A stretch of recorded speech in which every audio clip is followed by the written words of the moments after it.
We're going to kick this off, and welcome to yet another of a ever decreasing series of Knox Makers virtual show and shares, Tuesday night show and shares.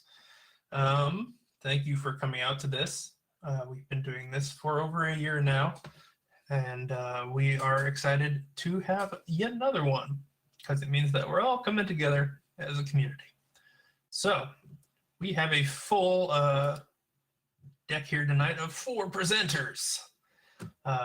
So we are going to just start this off. And if you've never been to a Knox Makers show and share before, it is an opportunity for people to show off what they are working on, what they've completed, something they're stuck on, something they failed at. We celebrate everything here at Knox Makers, and we love to see anything that you're making. So if you are ever encouraged to come and present either virtually or in person when we have those again, I encourage it. So let's start off tonight with Brian, who's going to show off all of the bathrooms.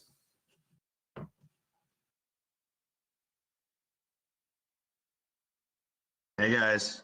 Hello. So, yeah, go into the picture. I'm not good with before pictures, but this is the inspiration for the project that ended up taking me, well, from about Christmas to, I finished it up a couple weeks ago, but my wife roided it out and punched a hole through the wall in downstairs bathrooms. And then when I got into it, I ended up finding, like a waterworks type of problem everywhere. So, a light remodel that we had planned for later this year ended up being a total gut job of 2 of my downstairs rooms, which is, fun to do in a pinch. So just go ahead and start knocking through the pictures. So this was another waterworks problem. We had a pipe that had apparently rusted out and was like slowly leaking on top of the other shower. The wallpaper's beautiful too. So anyway, there was just water problems everywhere in this thing. Next one. So this is when I'm starting to gut it out. Like the walls are already gone. So we're looking through 2 bathrooms right now. Well, there's your problem. Yeah, that's the first problem. Go ahead. If you have never taken out a cast iron tub, it is truly invigorating. They like glass, shards go everywhere. They're extremely sharp. It's really just joyous. Sounds fun. The floor was the toughest thing I've ever done in my entire life. I had I think it was 11 hours of crawling around on my hands and knees, chipping this stuff away. Whoever put this down didn't use thin set, 30 years ago, whenever they did it. They actually glued it to the floor, and I had to chip out the concrete to get the tile out. It was brutal. Next one. So this is everything starting to go back in. So I actually insulated the walls. The wall is completely underground.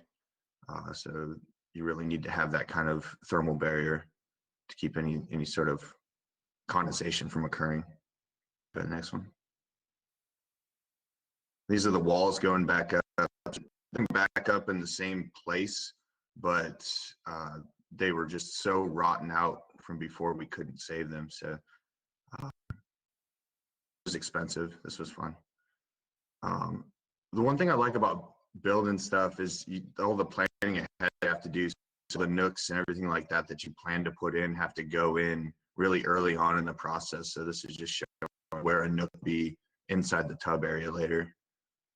So along with all that, redoing all the wiring, everything like that. This kind of just showing you what this wall looked like before I started on it. And then I think I have a few more in a row here where you can see how much more complicated it is. Let's go ahead to the next one. So this is redoing all my plumbing, all the drains, electrical, and basically you're burying into the wall a whole bunch of things that you have to tie back into later. We decided to use the fixtures that come straight out of the wall, which they look cool, but they're so much more complicated to actually plumb in because you have to make all your decisions before a single thing is in place. Yeah, go ahead, next one. So this is everything going back in, drywall's in. You can see, some of the hardware poking back out. the curdy going in on the floors. You can see the tubs in, waterproofing's going up. Go ahead. Tiles starting to go up. If you've never tiled before, it's a garbage job. No one should do it. It ruins your fingers. It ruins everything. But laser levels are awesome, and it's really necessary for planning ahead and keeping clean lines. We chose this. It's like a textured pattern, so they're not smooth at all. It lets light fall on them really cool, but they're so much more challenging to work with, especially when you go to grout them, because your grout float does not sit flat. So you end up having to scrub like a 16th inch off. How many upside down? I'll never tell you. Yeah. They look Go to really the next nice, one. though. Yeah, I wouldn't do them again. Wow. So this is once they're up. So this is just an accent wall. So this vanity will end up, and this is totally grouted. You can see the floors there. Okay. So all the while I'm doing, two accents. So every step has to be done twice. This is the hour I'm putting in. Go to the next one. You can see it's starting to go back up. All the trim pieces going in. Go to the next one. So it's hard to take pictures in a room so small, but you can see kind of what we're shooting for around here. So this is everything but the fixtures in.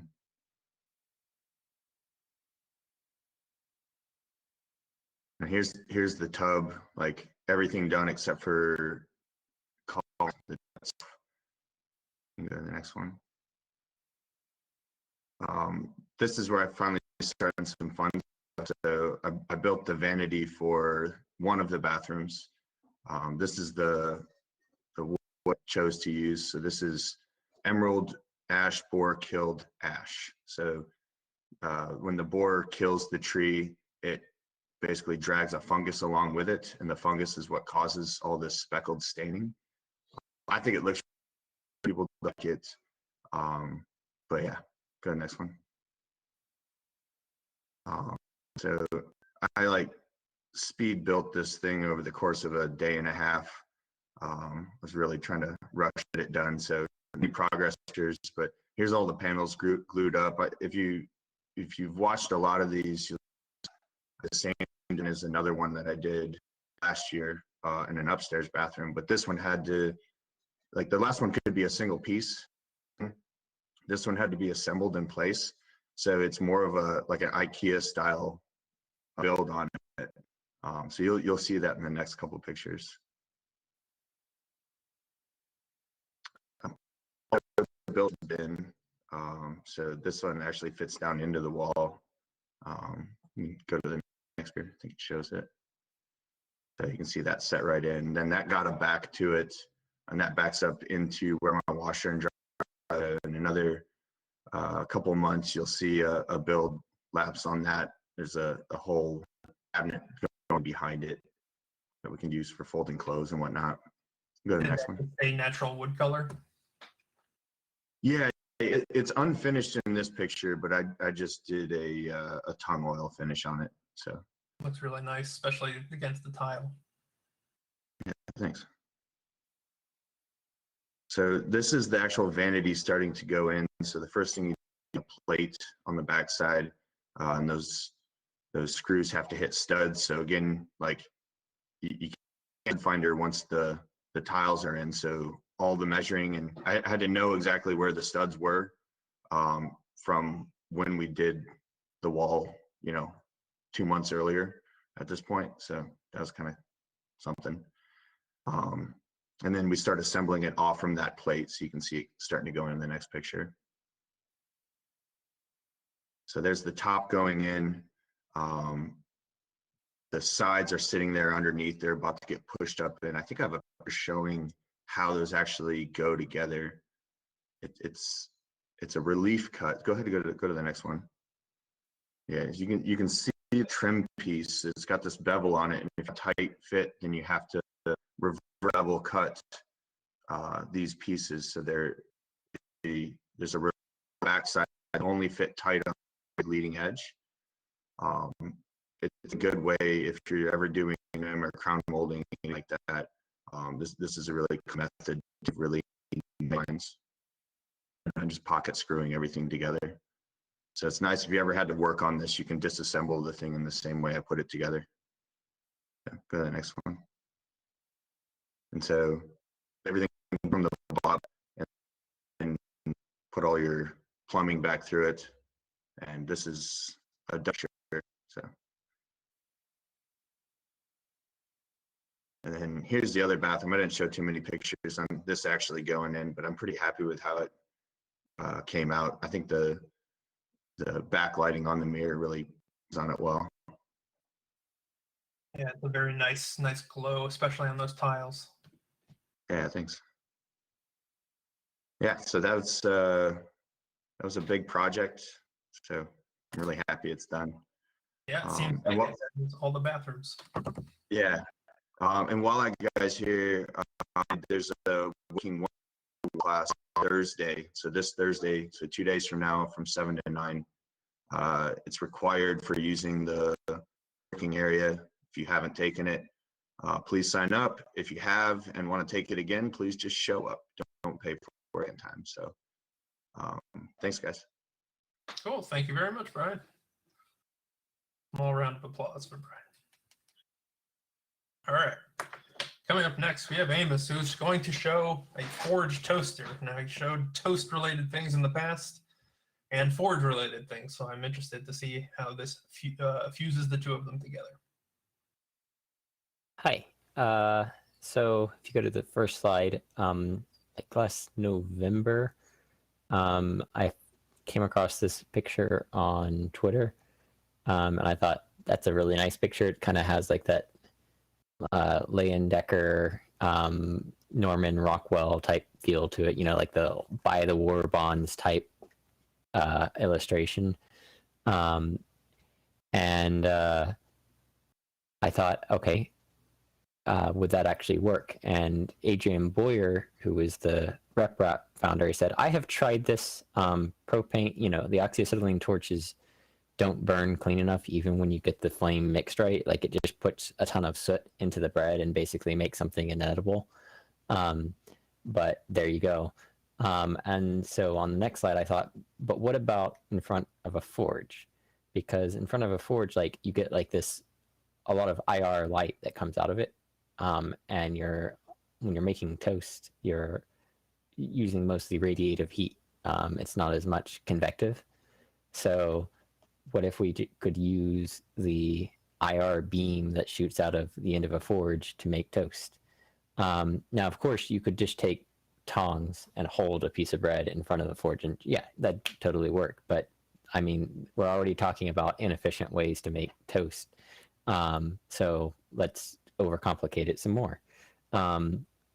So on the next slide, I just quickly forged up this little bread holder.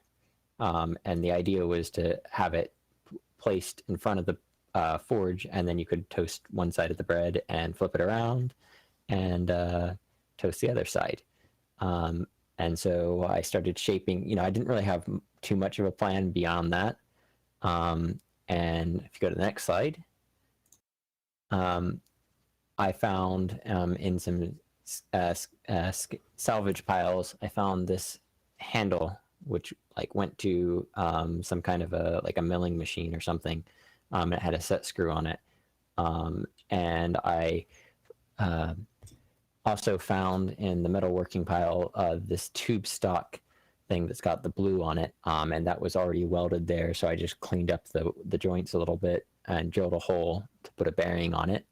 And then on one end of that steel stock, I put a set screw on it so I could adapt it to a different size. And then what I was going to do is make it so that the handle, when you rotate the handle, it would spin the bread around for it. And to do that, if you go to the next slide, I found some bevel gears in some linear actuators on the hack rack. And I didn't need the lead screw they were connected to. And so I took those out, cut them off, and then one of them, well, actually both of them, I stuck in the lathe and removed the threaded region. And this is just me kind of like planning what I'm going to do welding wise. So it's kind of halfway assembled at this point. And then on the next slide, I have what my solution I did. So that actually, the diagonal piece there, I actually cut the wrong way once, welded it back together, and then ground it down again. You couldn't really tell because, again, I wasn't really planning too much. It was just build the thing. And so on the next slide, welded it on there. And on the next slide, that's what it looks like in front of the forge. And you can kind of see on camera, like there's the gear. Oh, and I have this little square piece on the top here. And it's got a groove on it. So you can take the cage and put that, and it just slides on like that. So that way you can rotate it around that way. So pretty simple in construction, but also way overcomplicated for making toast. So it's perfect. So then on the next slide, so that's what it looks like. There you can see the nice orange glow, that's the IR. I mean, it's the visible portion, but there's a big IR region above that you can't see, and that's what's cooking your bread for you. And on the next slide, see the result. So it makes toast. Now, in the original image, they made a cheese toast sandwich, which is a little bit different than toast. So I guess the job isn't really done all the way. Since I've overcomplicated the toast half of it, I mean, I can use that same contraption to make cheese toast. But my next thought, basically just put it at a 45. So that way the cheese doesn't just like run out the bottom of the bread. So my next thought is, okay, well, you got to overcomplicate the cutting of like a block of cheese. So what I want to do is build a ceramic and nichrome wire cheese slicer that, like, if you put the cheese on an incline, just the weight of the slicer and an electric current will heat the wire and just electrically cut through the cheese. Because of course you could just push through with a wire or use a knife or, even pre-sliced cheese. And get the same result, but the whole point is like it's the overcomplicated way of making bread, or overcomplicated way of making food anyway. So yeah, that's the forge toaster. I love it. It's great. Could you make the bars a little thinner so that you don't have quite the stripes on that toaster? Oh, yeah, you could.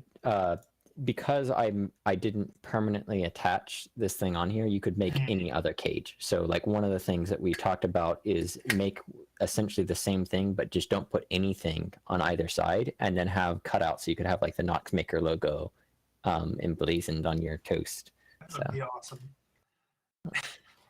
Yeah, that reminds me a lot of the vertical hamburger roasters and Louis Lunch, the inventor of the hamburger. They cook their burgers vertically as well. That'd be interesting. All right. Well, thank you very much. Next up, we have Joe Hall, who is showing a teepee.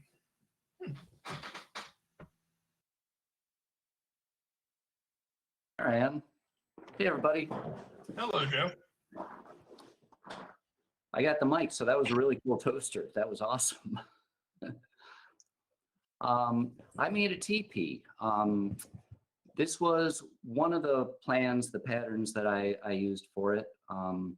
There were a bunch of them that I looked at, but this seemed to be the one that was used mostly from the Boy Scout information that I had found. So, and it seemed to have the best smoke flats for me. So that's where I went with that one. I guess you can advance. Oh, shut up, that's the dog. But there's the teepee. I don't know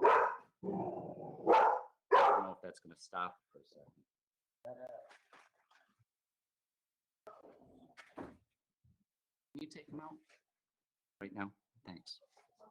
Anyhow, live shading. But anyways, so I set it up in the yard over here, and I actually just used mosquito screen for a screen door right there to go across the door this time. I wanted more airflow and such like that. We were going to camp out in it that night. Go ahead and advance.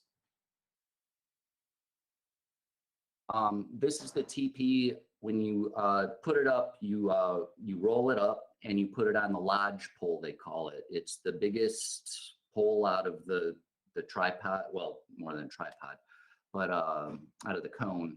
And it's traditionally it's supposed to face north. So you can advance the slide. What material did you use? I used it's a waterproof canvas. I'm sorry, I should have mentioned that. Because when you do it that way, the door ends up facing east, and the smoke flaps, which it generally works best with the prevailing winds. But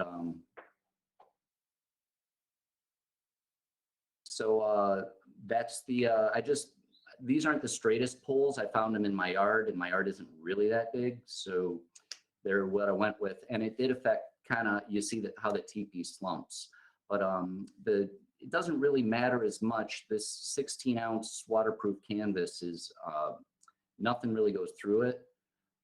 Usually when I've had it and it rains, the problem really is the capillary action as it goes down the poles. So it'll wick along the pole for so long till it finds something that it wants to drip off of. And then the rain will start dripping right there. So you just take your finger and you get it to go past there, and the water will keep running down your pole all the way to the ground. I have seen kind of like an umbrella that you put over the top of the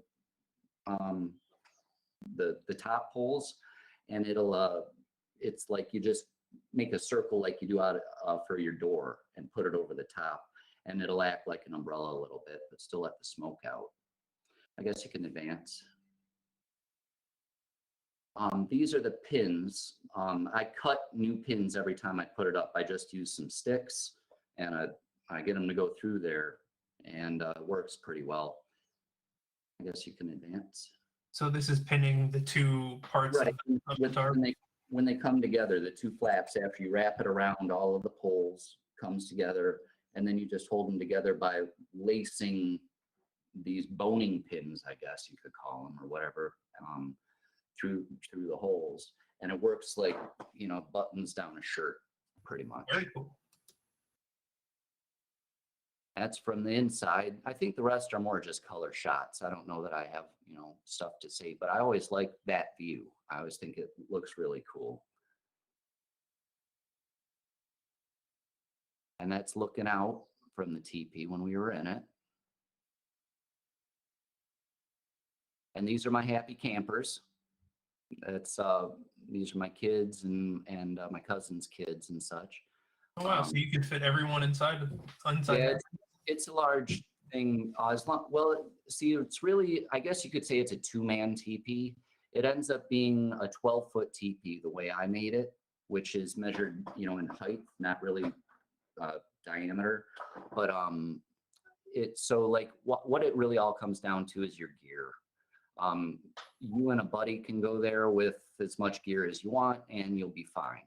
You know, here I just packed everybody in. We don't have anything but, you know, our sleeping bags here. So, What would you say the diameter is on the bottom? Oh, geez, and I guess that I would guess it's probably 15 feet. It's wider around than it is tall, and but the usable space becomes different because it's a cone, you know. Yeah. So it's not like you're walking around everywhere in there. You can shove your stuff back up in there, you know, that's shorter. You can put your cot down a little further back, but especially your fire ring is going to take up so much room too. I didn't do that when we put it up here, but you know, that takes up some space itself, and then you want to be a little further back from it. You can't sleep right on top of the fire. But when the fire is going, it's the same sort of story with the ceiling room, because the smoke does kind of create a ceiling before it filters out the top. And it's one of those things you find you gotta, you know, like you gotta duck below the fire, like they used to tell you when you're escaping. Now that kind of happens here.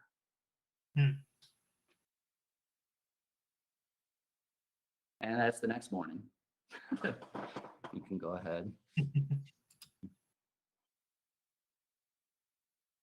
And this is it a little bit more buttoned up. I have the smoke flaps down there, and I just kind of propped it up with a little canvas across the front. I never really did put the door on this time.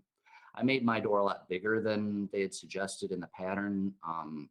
And that really helped getting, like, I like to use plastic tubs a lot for transportation when I'm camping and things. And it's easy to get your tubs and stuff in there that way. I think the original door was a little small. That's pretty much it. All right. Well, very cool. I've never actually seen one made before. I've always either seen them up or have seen plans for them, but it's very cool to see. The canvas will mess up your sewing machine. That waterproof canvas, it's still in my machine. It will never go away. In the foot and the whatever the bottom thing is that pushes it against the foot, it's there for forever. Yeah, Beast will do it. Sue says Beast will handle it, or one at the space. Cool. A lot of it, I had a very large room I was working in, and it was a lot easier to work on the floor when I was sewing something that large. The guy wires, Martin, were for, it's the bottom of the smoke flap. The pole holds the top part of the smoke flap. There's a pocket in the smoke flap, and then you can use the wire is to the bottom of it, and you use it like a sail. So you can make the smoke flaps like veins that go either way, or have them fully open like I had them. And it helps you to work the wind, or if the rain's blowing from one direction, you can make the vane work the right way for you. So. Very cool. All right. Well, thank you very much, Joe. All right. And finally, on our lineup tonight, we have Mark, who is showing a 1931 South Bend lathe rebuild. Hello, Mark. Oh, that's a cool teepee. I have rebuilt this South Bend lathe. It's a 1931 11-inch lathe. And I've rebuilt several of these old machines. This is the third one, actually. First two were Logan lathes, similar size.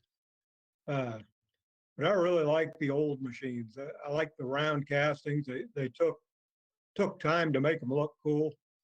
Something else I enjoy about restoring these old machines is you just take your time. You don't worry about production. You don't worry about your time, whether it's worthwhile or not. You just get in and do the best you can. But that's what I ended up with right there when I was done restoring it. Bought this about 100 miles north of here, 120 miles north of here. Found it on Facebook Marketplace for $100. And $100 probably seems like a really good deal, and it was a good deal. But check out the next slide. Here's what it used to look like. So I had my work cut out for me. It didn't really have a motor with it. I had to come up with a motor. That top drive assembly was fabricated, and it looks cool, but it was very poorly made. So I did away with that. Okay, next slide. There's the people I bought it from. Kind of a short story. I don't know if I should really say this or not, but that guy had a bad back, and my back's not in the greatest shape. And that his son there, me and his son lifted one end, and his sister lifted the heavy end of that lathe into my truck. But his sister was unbelievably strong. Anyway, next slide. It's just another picture in my truck. Okay, there's where it sat for about 1.5 years in my garage.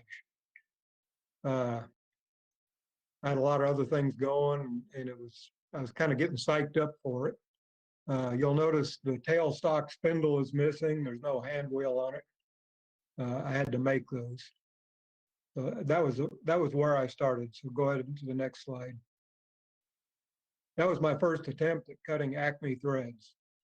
And they're still functional, but I need to redo them. They're a little sharp. I ground my own tool and it did not work very good. I think I needed a follow rest on my lathe to cut those threads. Of course, inside that spindle, I just tapped it. Okay, next slide. There it is together. This thing is built like a tank. Had a hard time figuring out how to get that apart. Anyway, next slide.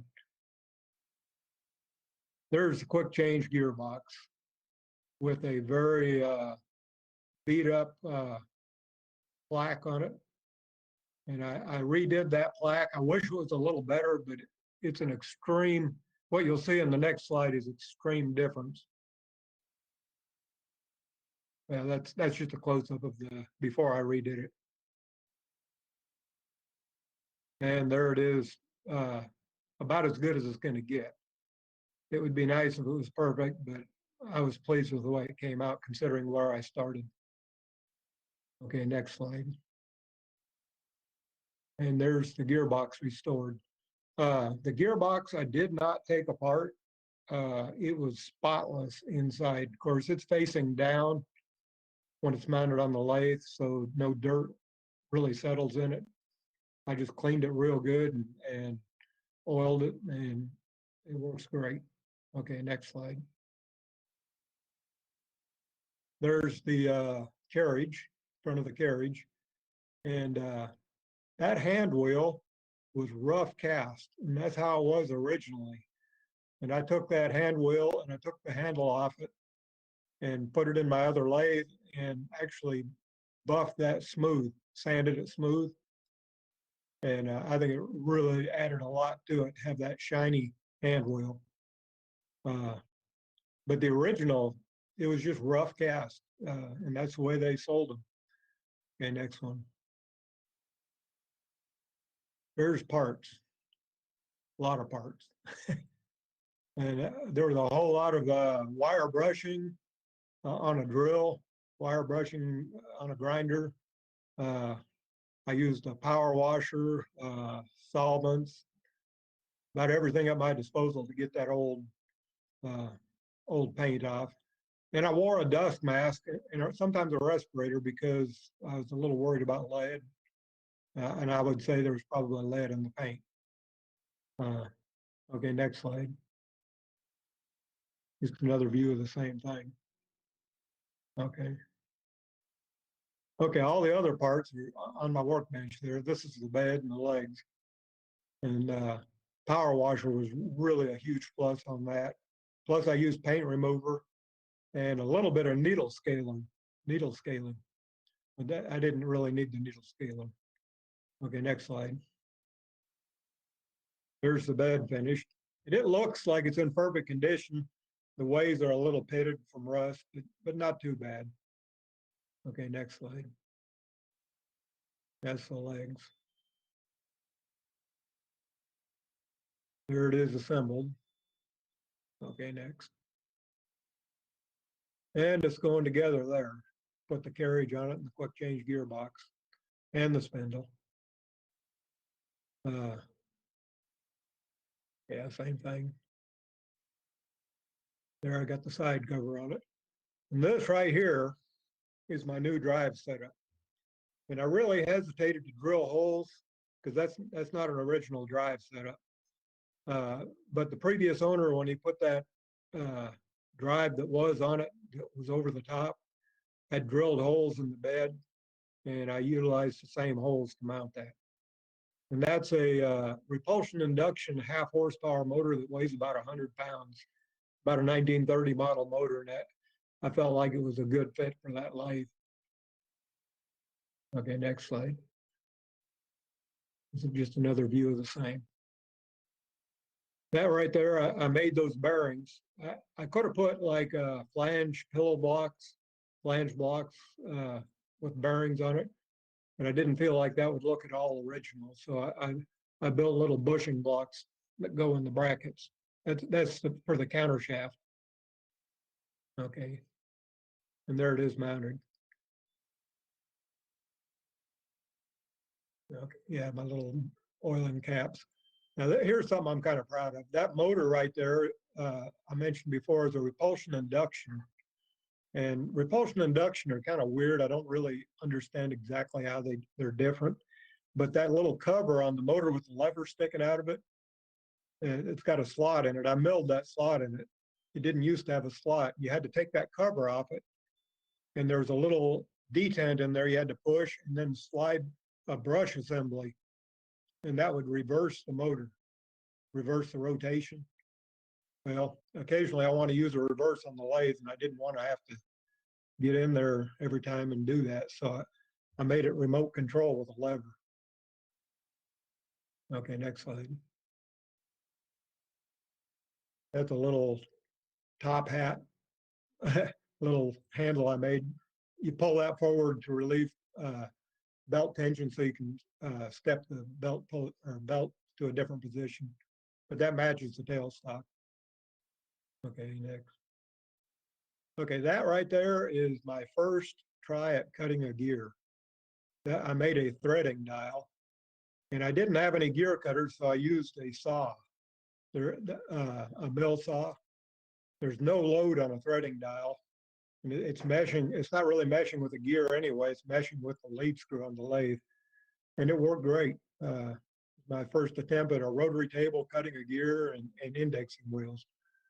So I learned a lot when I did that. Go ahead to the next one. And there's the finished threading dial. Amazingly enough, the South Bend lathe did not come with a threading dial. It didn't even have a place to mount one. And I don't know, if you know anything about metal lathes, I don't know how in the world anybody did any threading on them. I know they did, but without a threading dial, it's pretty hard to do. That right there, I could do a whole nother slideshow on that. That's I got tired of it dripping oil on my floor. So that slides underneath my lathe and catches all the oil pretty effectively, plus provides some kind of storage. It's on wheels. They're straight wheels. They're not casters or non-pivoting casters. Go to the next slide and you'll see it underneath the lathe. There you go. Catches all the drips. And anyway, that's the finished lathe with a new chuck on it. And, I used the heck out of it. I got a gear going bad on the side there, what would be called, normally be called the quick change gears. I'm kind of looking forward to replacing that gear, cutting my own gear. I've never done that except for the threading dial. I'll have to buy a gear cutter. That's the lathe all finished and basic process of cleaning it up. Very cool. It's really great restoration. I see a lot of them, and the ones that are as complicated as a lathe are very cool to see them done. I also would not be able to keep that track of that many parts. Oh, it was a bunch. It was hard to get apart too. No kidding. All right. Well, thank you very much, Mark. Yeah, thank you. Thanks for having me. All right, so now we are at the announcements portion of tonight's program. Coming up, we have a Woodworking 101, as Brian mentioned, that is on Thursday, and that's at 7. And that's the Woodworking Auth class. We are having a blacksmithing authorization class this Saturday from noon to 3:30. And that's going up soon. It's not on the calendar yet, but I don't know, maybe you can do toast. Maybe you can make your own bread prison or whatever. But that is not on the calendar yet, but it is soon to be there. We have a laser cutting 101 class, all the 101s, on May 1st, and that's at 10 a.m. And that's so you can get signed off to use the laser cutter. And then we have a wood turning 101 class. We just had our first one the other day. Went pretty well, apparently. And so this next one will be on the 15th of May at noon. and that's where you learn to use the wood lathe. All right, and also another exciting announcement. We've announced this a few weeks back, but we are on the countdown towards having live show and shares again. June 8th, that is 7 Tuesdays from now, we will be having our first in-person meeting in over a year, and we are very excited. And this is for members, and we are very excited to see you all there. As I mentioned at the top of the program, if you feel so inclined to present at a future show and share over these next 7 weeks, you can email sas@knoxmakers.org with some photos and a description of what you did, and you can present at our next presentation. If you're wondering how to support Knox Makers, you can do so one of several ways. You can go on to knoxmakers.org/donate and donate some money there. You can also set up donations there, so that'd be good. And then also on Amazon Smile. Amazon Smile is, if you don't know, is just a version of Amazon where you can support a charity, and you can select Knox Makers as that nonprofit organization, and a small percentage of your purchase will go towards helping Amazon Smile. It doesn't affect you at all. You literally just change the URL, and we get a little bit of money back from it. And with that, we are going to end tonight's program and open up the mics and cameras for open chat and just hang out. So thank you all for coming to this Tuesday night presentation of Knox Makers Show and Share.